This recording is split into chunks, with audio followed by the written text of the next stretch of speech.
Vou dar um exemplo. Nós estamos vivendo dias difíceis. Nós evangélicos, por exemplo, nós ganhamos as páginas dos jornais como homofóbicos, intolerantes, o que mais? Ignorantes, o que mais? Tudo que é adjetivo ruim, botaram em cima da gente. Esse é o momento que a gente tem que se posicionar. Como nós somos intolerantes? Por exemplo, nós somos vítimas de intolerância religiosa no Brasil faz tempo, desde que nós chegamos. Dificilmente um órgão de imprensa nos trata a nós evangélicos com o respeito que se deve. Nós sempre somos achincalhados. Eu acho interessante ver uma manchete de um jornal. Evangélico mata criança não sei o que atropelada. Não aparece no jornal, palmeirense atropela criança e mata. Não, a palmeirense atropela outras coisas também. Mas, não aparece no jornal, espírita assalta banco. Mas aparece, evangélico assalta banco. Um cara que assalta banco não é evangélico, é assaltante.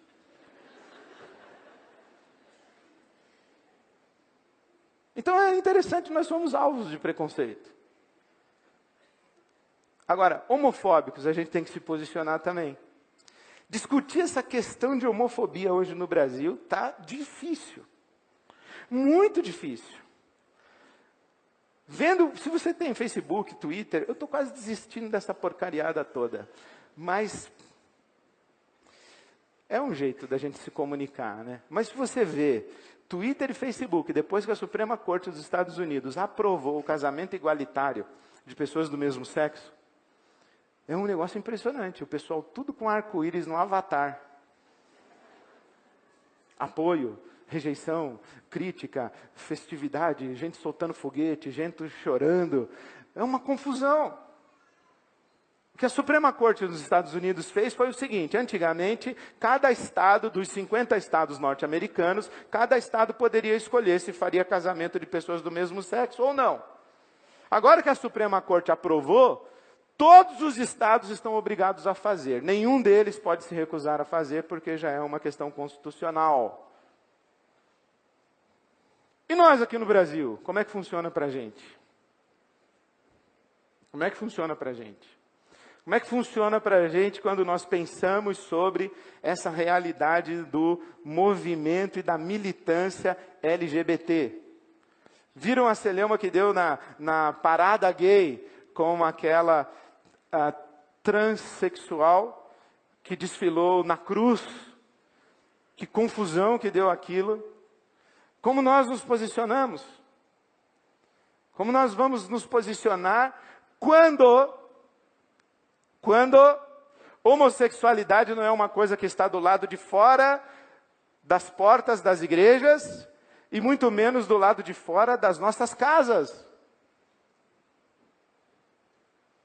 Nós pastores convivemos com isso, porque há homossexuais que estão de bem com a sua homossexualidade. Eles não pedem ajuda para pastores. Eles não precisam. Eles julgam que não precisam, eles estão em paz. Mas há homossexuais que não estão em paz com a sua homossexualidade. Eles sofrem e eles pedem ajuda para os pastores. E há os familiares dos homossexuais que sofrem com eles ou por causa deles. E pedem ajuda para os pastores e para as igrejas. Há os homossexuais que frequentam a IBAB. E há os homossexuais que não passam perto de uma igreja evangélica. Isso não é um problema da sociedade, é um problema nosso, é de todos nós. Das nossas famílias, das nossas igrejas. E como é que a gente se posiciona? Como é que a gente diz assim, olha, eu sou favorável a que sejam reconhecidos os direitos civis dos homossexuais. Direitos civis, cidadania. Mas eu não sou favorável a fazer casamento de homossexuais na igreja. Aqui é expressão e opção religiosa.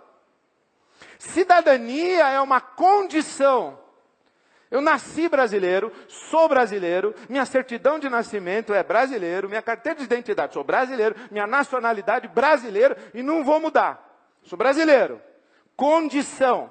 Não escolhi ser brasileiro. Eu poderia escolher ter outra nacionalidade, mas a nacionalidade brasileira eu não escolhi. Eu nasci aqui, sou brasileiro.